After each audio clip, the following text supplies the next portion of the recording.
Hey guys, welcome back to OverTakes. This is Misfit, and this is going to be part 2 of our Atlantic South Division preview. We went long on the last episode earlier that we posted up earlier today. So here is the rest of our preview. All right, so let's move on to our next team. It's our favorite team to talk about, and by that I mean talk mad shit constantly, and that is the Houston Outlaws. All right, let's dive into this team. So we've already said leading into this season and after their off-season moves, they had the best off-season that they possibly could have. Yeah. No denying that at all. They did the things that they needed to do. They needed to shake up the lineup. Now, today, actually, another thing happened where Cool Matt retired and is moving into coaching or something else with the organization. That opens up another roster spot, potentially. Mm-hmm. I would say later on down the line, maybe mid-season if things are going weird. Yeah. Because Flames said that they're kind of done.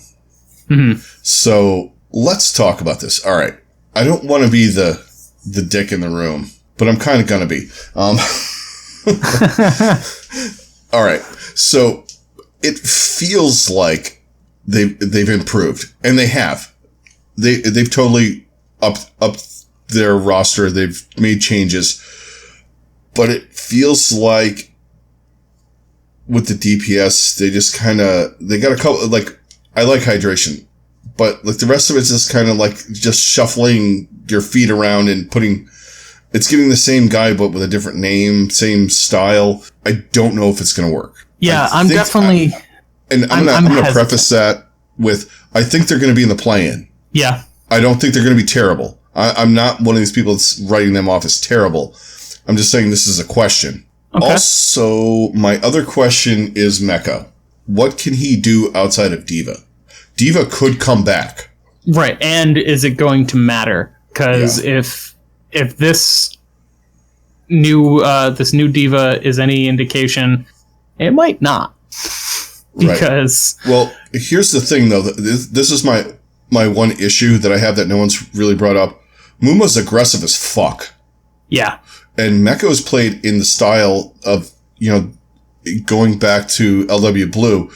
He's been playing the passive kind of reactionary Diva. I mean, they've been scrimming and all that, but is he going to be able to complement Muma enough when Muma goes aggro? Yeah. Because Muma goes aggro a lot. Yeah, he does. And that's one of the points where I'm like, this tank line could be fucking the best in the league, or it's going to fail. Yeah. There's like no in between. Mecho's a great player. I'm not saying he's not a great player, but what I'm saying is his play style going to complement Muma's enough in the current, what we got going on. And especially, sometimes it's hard to break old habits. Yeah. So in that same sense, I would put Mecho as kind of the X factor for this team to really live up to their potential because of all those same reasons. But honestly, I think that in that sense, their MVP or their most valuable, I guess their most valuable player, that type of guy that really needs to be consistent to carry this team and really be that rock other than Muma, because we know that we're going to get that from Muma.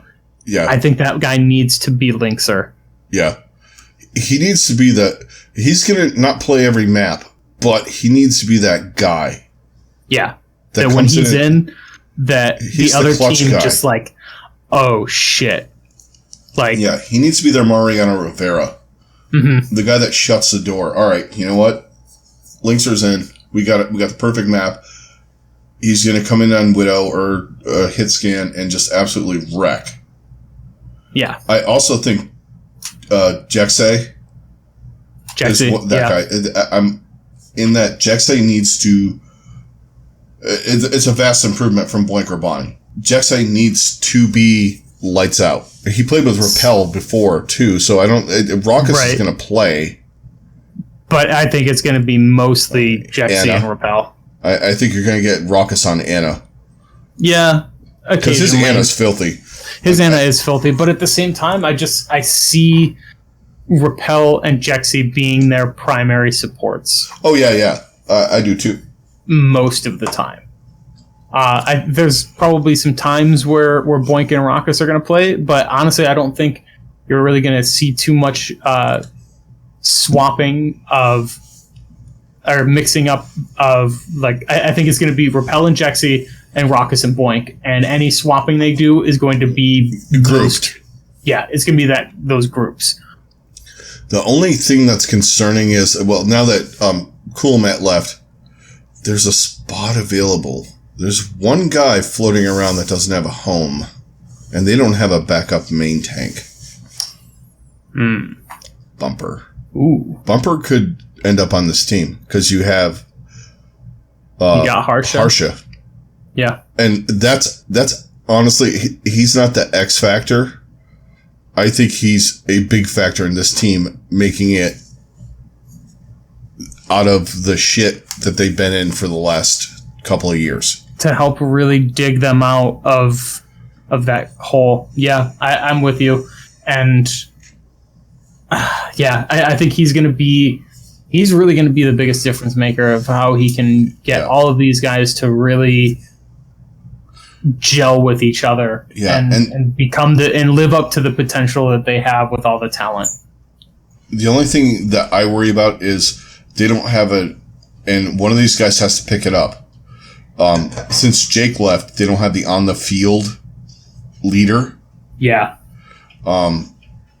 Like someone like Muma or Dante. Dante's not that kind of guy. Hydration's not that kind of guy. Mm-hmm. I mean, Blase could be an X factor on this team too. Yeah, I really think it's probably going to be Muma. You need the leader. Yeah, because Linkster's not going to be that guy. Just because Linkster's just kind of a quiet guy. I think it's really going to come down to Muma's leadership and how much he has grown into that role. Yeah, and kind of because like he seemed like he was kind of like. I mean, I could see Raucous being that guy too. Yeah, but he's kind of chill even. Yeah, even he. But I think Muma could kind of be that guy, like to really push them. I think the experience that he had with Jake, and I think just him as a player in general, that's kind of his thing. It was just kind of like he wasn't really able to fully realize that because they had a guy like Jake. Yeah. So I think now that's gonna he's gonna kind of be that guy to really push them forward in that, and I think that's gonna be really critical to this team.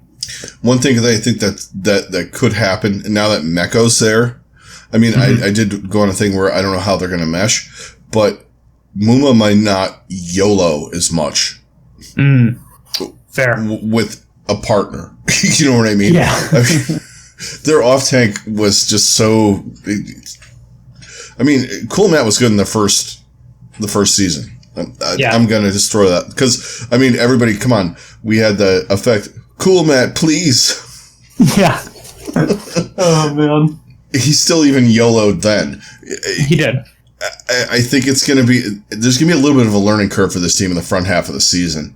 Yeah, I think they're going to start off a lot rougher than people were expecting, but then they'll get better continually as it goes on. So what are you thinking for the first half? First half, I'm thinking loss-wise, win-loss, I'm going to go 8-6. Okay. Yeah. I was thinking 7-7. Somewhere in there. Yeah. I was thinking right around 500.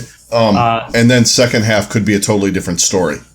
Where they really kind of elevate. Yeah. That's where I'm thinking as well. I think they're going to be right around, maybe slightly better, maybe slightly worse. But I think they'll still be right in the mix of it. And then the second half, I think, is where this team is either going to really elevate everything or they're going to completely fall apart. I think falling apart is a lot less likely, but if they're going to really hit a new gear, it's going to be in the second half, and that's where everything will just kind of come together. Oh yeah, totally feel that.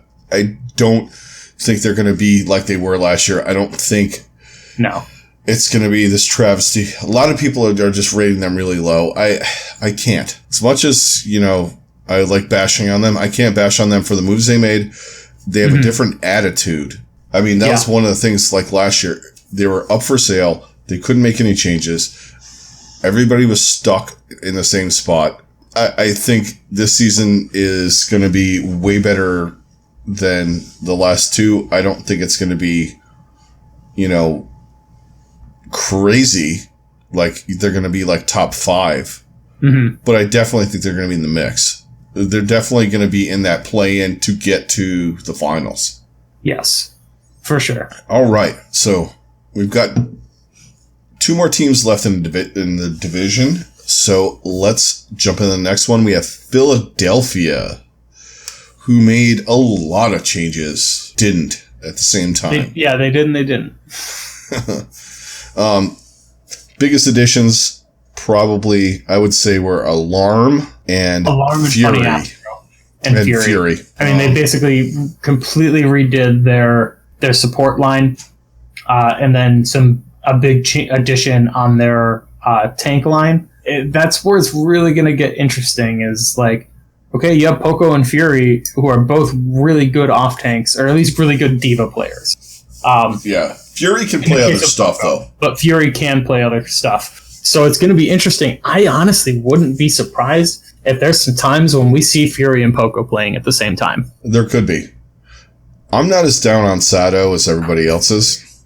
Yeah, I think there's going to be points where Sato's going to work out really well, but I think there's also going to be points where you're going to not see Sato for a really long time. Yeah, and depending on what heroes you're playing, and, if you have a situation where you have, like, we were talking in the weird world of possibly Diva Ball, that's going to be interesting with this team.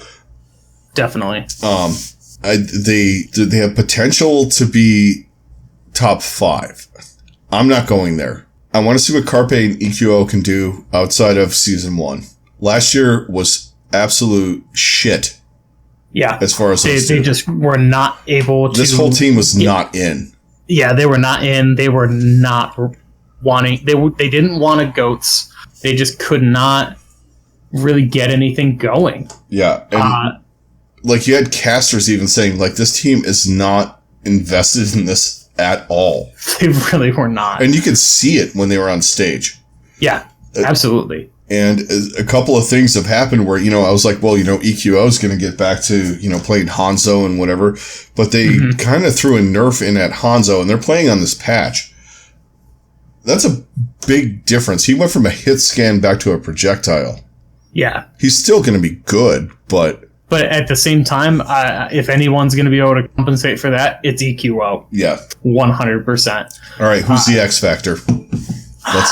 So Sato? Honestly, I don't think it's Sato. He's the question mark. I think it's Alarm. Yeah. I think Alarm's got to be the guy. Alarm has to be... Well, so I think Alarm is... Actually, no. Alarm is the guy who has to be kind of their... Yeah, Alarm is their X Factor, and then Carpe and EQO are their MVPs, the guys that have to be consistently good and really carrying this team for them to have any shot, because if they're playing like shit, this team is screwed. Yeah. But if they can get really good performance out of Alarm, I think this team, the sky is the limit. Yeah. And there are going to be points where you could see Ivy too. Yes. You run some maze, you run some other stuff. He was kind of underrated on Toronto last year. Mm-hmm. He kind of did whatever they needed him to do, which was, kind of here and there and everywhere. He was doing like all kinds of, he was playing Brig, and then he played some Zarya, and he played some other stuff. I think he could be a fill-in guy if these guys are like doing, if they fall into a situation where they were like last year.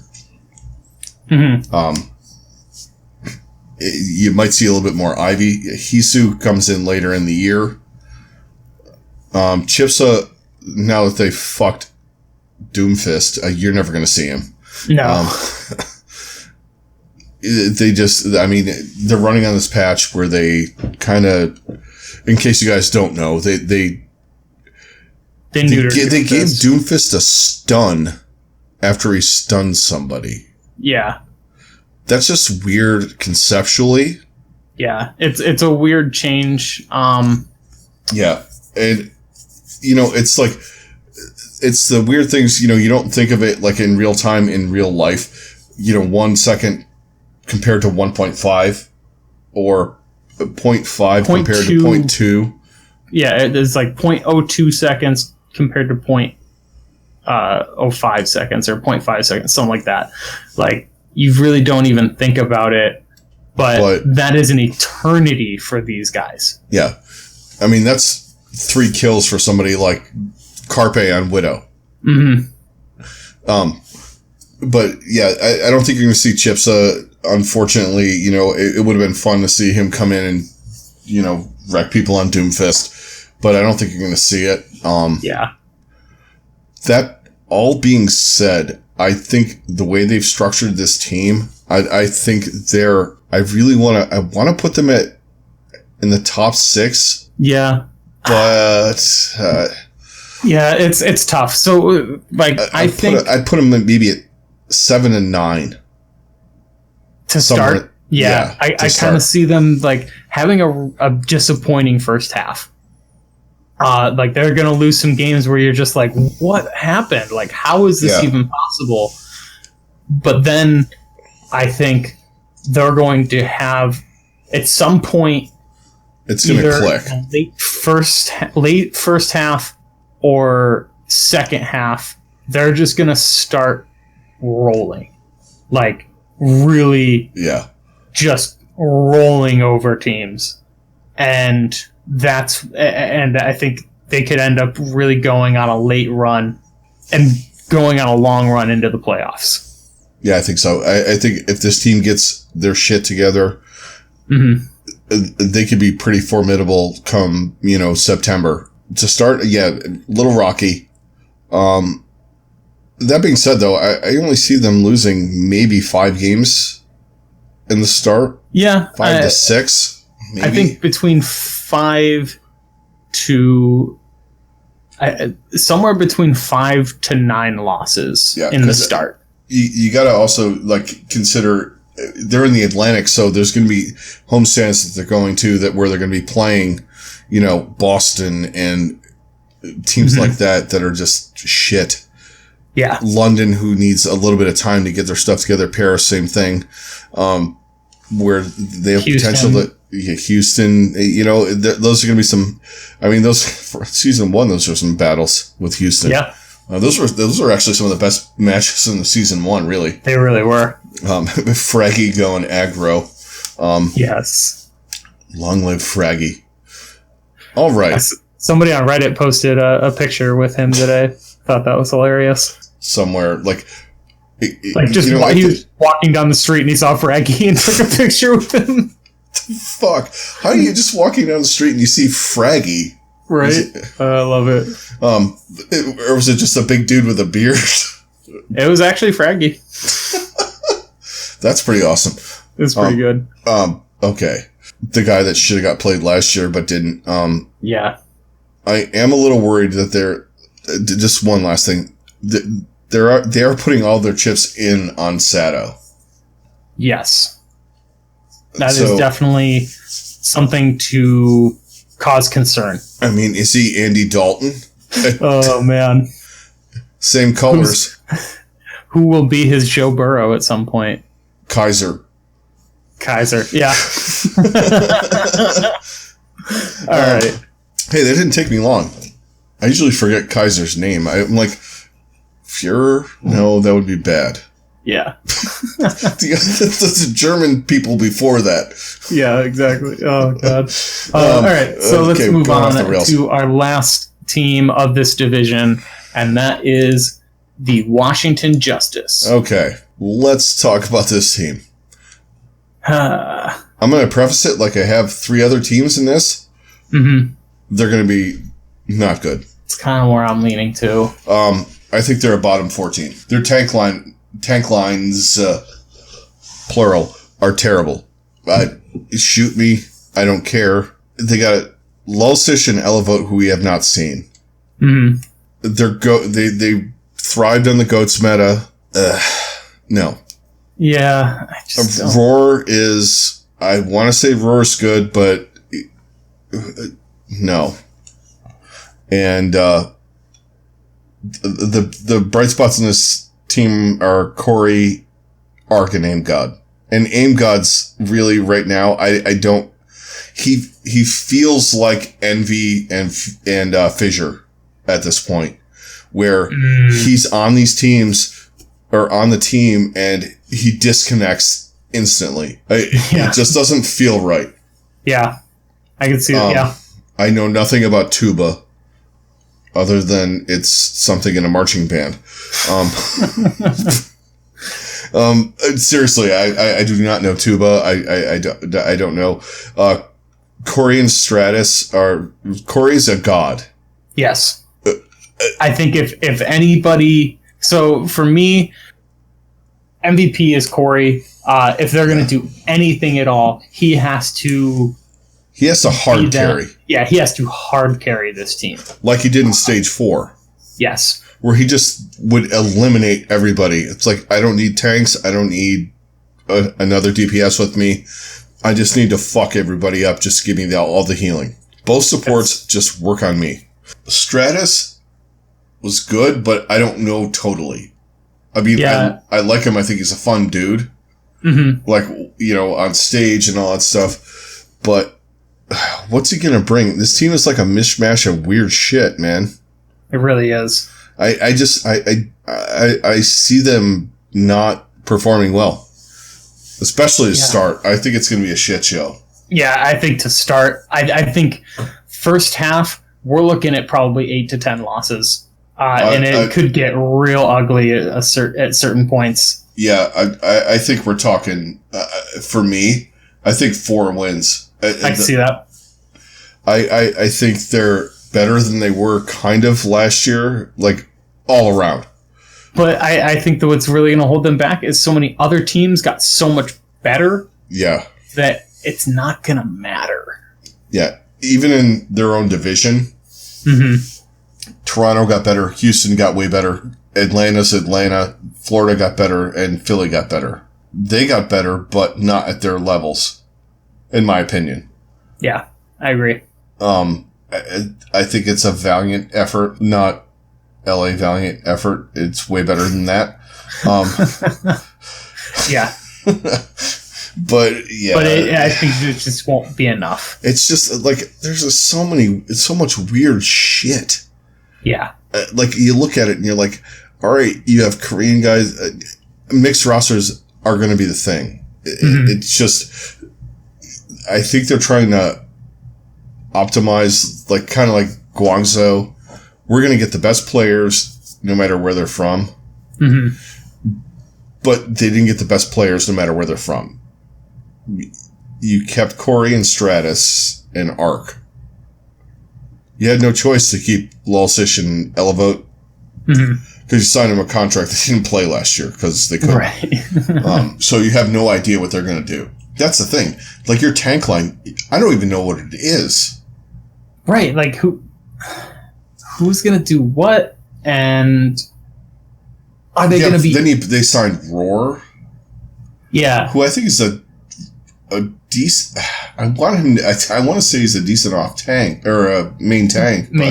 But he disappointed a lot last year, and there's a reason the Gladiators moved on. You don't sign a guy to that kind of contract and then move on if he was living up to the contract. Yeah, exactly. So hope maybe a change of scenery will be good for him. But I'm not really holding out much hope. I think this team is being vastly overrated by a lot of people.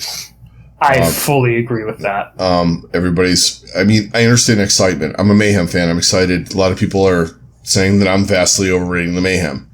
But I think they're markedly better than Washington. I can't see them really being that good. I think they'll surprise some people here and there. Like, I don't think they're going to be like one of those teams like, well, second half of the season, they might pick it up. I mean, yeah, there might be a meta shift or something like that where they, like last year, where, everything kind of fell into place and they could do what they do. Mm-hmm. The only thing that works in their favor is they don't have to travel anywhere. They really don't. They have 5 homestands. Most homestands. Yeah. I think that's going to be a big factor for them, for sure. But I don't know if it's going to be enough. So yeah, I don't think it's going to be. I think they're... I'm sorry to be the fucking bearer of bad news to Washington fans. The 3 of you that are out there. I mean, we got one of them that listens to our channel. Yeah, I know. Well, it's hard to be... Hey, you guys won a World Series, so you got that going for you. Yeah. And the year before that, you won a Stanley Cup, so... Yeah. The Redskins and the Justice are on the same level. Yeah. A bunch of pieces of what the fuck. I don't see them doing really anything. Maybe they'll prove me wrong. It happens. Yeah, I mean, Mayhem did that last year, the wrong way. But honestly, so I think their best bet is to become the new Wizards, who would just be a team that exists. They're going to exist. They're going to exist until Sugar Free is ready.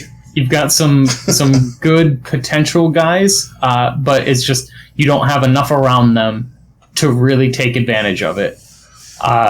In the case of Bradley Beal and John Wall, well, John Wall's hurt all the time, but I was going to say John Wall's kind of guys that can really give you a lot, like Corey and all that. Modern day Bernard King. Yeah. Look it up, guys. NBA reference. But yeah, I'm picturing probably about 8 to 10 losses to start, and probably a bottom 5 finish. Yeah, for the year. I just don't see. Yeah, I mean, same. Like, there's other teams you go, I want to put them down low, but there's some upside. The upside's Corey. Mm-hmm. And the rest of it's, Ark is Ark. He'll be the only guy left alive at the end of every team fight. But is that going to matter? He's just going to have to jump off the cliff or whatever, fucking environmental himself. Right. Like he did all last year. Yeah. He'll just be the guy the last man standing. Yeah. In your loss. Ark the Undying, unless it's by his own hand. Right. Okay, so that kind of... All right, let's do, just for the sake of argument, standings. I'm going Atlanta, Philly, Houston, Florida, Washington. Yeah, that's right where I'm at. And those 3 in the middle, I think, could... they could switch, and I think they could be higher than some people estimate them, and they could be a little bit lower than some people estimate them. Yeah, I think those are going to be some good battles. Yeah. Between like you get the like when you get, like if you're an NFL fan, like you get like in some of those divisions where like you go into a season, you go like take it like the AFC West, not right now because we lose to everybody. Except for, Kansas City's the only good team in the division. But honestly, that is like the best parallel of this division right now. Atlanta's Kansas City. Yep. And Washington. Everyone else is Washington's the Chargers. Yeah. Houston is the fucking Raiders. I would definitely go with that. And then your team is a combination of the Chargers and the Raiders. I'm sorry. Yeah. As much as you don't want to hear it, it's true. Yeah. If they move the Browns to the fucking AFC West, that's who it would be. Pretty much. The Browns or the Bengals. We're not the Bengals. All right. I'm sorry. I'm standing by we're not the Bengals. What's that fucking Cleveland? You guys, you gotta understand. Cleveland. We're not Detroit. Yeah. We love our t-shirts here. about our city. And one of them is Cleveland, we're not Detroit. Exactly. I mean, we are trying to make we do have medical marijuana here, and we're trying to make one of the conditions being a Browns or Bengals fan. So take that for what it is. They would have to make fucking opioids not illegal if you were that. You just get a free Oxycontin for all Browns and Bengals fans. Just a constant rolling prescription of fucking Vicodin. There you go. All right. So that's going to do it for this one, guys. Thanks a lot for joining us. I'm just going to, real quick, going to go over because I kind of want to throw something up in the midweek, like the West Coast thing, like we were talking about. Mm-hmm. I think that's kind of a good idea. It's going to be kind of our preview / wrap-up show. I mean, Sunday nights is definitely going to be our most wrap-up show, where we really talk about what happened. But because there's going to be games that are going to be going on so late, and we want to talk about them too. Yeah, we want to talk about them. So we're going to have to kind of squeeze those into our middle of the week show. So we'll talk about the games we weren't able to talk about, and then we'll preview the games that we think are going to be most exciting and all of that. And with a smaller amount of games, we can kind of dive a little bit more into them and talk about like the teams. Because last year, like every team kind of played every weekend. It got really hard. Yeah, I'm not gonna lie. It got hard trying to. Then there was a point where it didn't get hard because like 3 teams were good and the rest of the teams were shit at goes. Right. So it just kind of was like, well, we already know which teams are going to be good and how these games are going to go. Like, there would be 1 or 2 games that would be actually worth watching or looking forward to, but yeah, there was just a lot of. I think this year with the homestands, there's going to be games that you're not going to expect they're going to be good. Mm-hmm. And, you know, we want to do the Sunday night backup because we really like doing the stream. We really like talking to you guys like live. Because, you know, we want this to be an open forum kind of thing. So definitely expect the weekly stream. And then expect some stuff we're going to be doing on Patreon this year too. Yeah. So for our free stuff, it's going to be the stream and the midweek episode. And then we're going to start doing some Patreon exclusive stuff where we kind of break down different things in different games. We discuss different teams and kind of where we think they're headed and how their season is going. Just kind of dependent on a few different factors, but that's kind of the general gist of where we're going. And we're probably going to post like some kind of like especially when we have like the China Korea matches, like our for lack of a better term, our Eastern wrap up. We're going to kind of chuck that on Patreon. So you know, that's gonna, and it's not going to be so depending on the match. You know, most of it's going to be kind of like you know, the 2-minute wrap ups and those kind of things that you see like on regular sports, where you know, we just go over kind of the gist of what happened and stuff like that. In case you guys don't want to sit there and watch a match on replay, you can come on our Patreon page and we're going to cover, you know, like Chengdu, Shanghai, like just really quick, you know, 5 minutes on each game at the most, you know, kind of Sports Center-ish. Right. Without the booyahs and the whatever bazingas and whatever the fuck else they say now. I don't even watch Sports Center anymore, so whatever catch. I know. I find myself watching different YouTubers for all my sports stuff anymore. That's Good Sports. Yes. If you guys like football at all, check out That's Good Sports. Yeah. Another guy I really like is Urinating Tree. Yeah, Urinating Tree. He's a Steelers fan, but he's pretty. He's honest about his own team, and just in general, he's pretty legit. I like him a lot. I will be getting the horse cocklock t-shirt. Yes, from fucking That's Good Sports. Just a shout out to them. It's fantastic. I watched it because I'm a Broncos fan. He's like a Broncos fan, and he did a lot of That's Good Broncos. Was like way back in the day, before he started diversifying. It's fun. He's awkward, on but purpose. his on purpose awkwardness is amazing. But yeah, that's where we're going with some of the stuff. So we're not going to stop covering this league. We're not buying into the bullshit.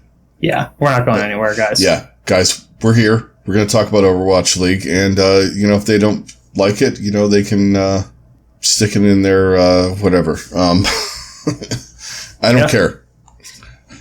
Another Fred Durst. I'm like all up in the Limp Bizkit. Stick it in your All right. Oh God. I did it all for the Nookie.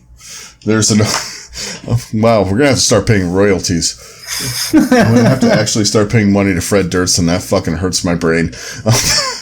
All right, we're gonna move on to a different band at some point, and just because they're annoying, I think that's why I keep using them. Fair. Anyway, thanks a lot, guys. All you guys on YouTube, thanks a lot for all of the views and the comments and all that stuff. Just keep them coming, man. Keep bringing all the stuff. We love it. And also, please hit a like, hit a subscribe, hit the alert bell. YouTube's algorithms have changed. They're weird. It's harder for guys like us to get up and above like some of the other, not other podcasters and that kind of stuff, but like, like the leagues and people that don't give a shit about Overwatch League up into the higher ranks. So just please hit those buttons and all that stuff, and then we can grow this conversation a lot more. Everybody in podcast land, thank you very much. Give us a rating on iTunes if you're on iTunes, and however you do it on every other podcaster, whatever you're listening on. Please give us a rating. We want to know how we can grow, how we can get better. And the easiest way to do that is for you guys to give us feedback. So thanks a lot. And we will see you on the next one with the Pacific East. We will talk to you guys later. Catch you guys on the next one. Later.